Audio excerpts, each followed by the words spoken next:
सल्लल्लाहु अलैहि करीम अम्मा बाद फौज़ बिल्लाहि मिनश शैतानिर रजीम बिस्मिल्लाहिर्रहमानिर्रहीम। अस्सलाम वालेकुम दोस्तों, उम्मीद करता हूँ सब खैर खैरियत से होंगे।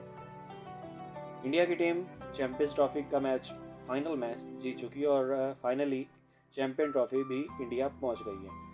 और दुख की बात यह कि पहली चीज़ पाकिस्तान के अंदर फाइनल नहीं हुआ होस्ट होने के बावजूद। दूसरी चीज़ पाकिस्तानी टीम फाइनल में नहीं गई।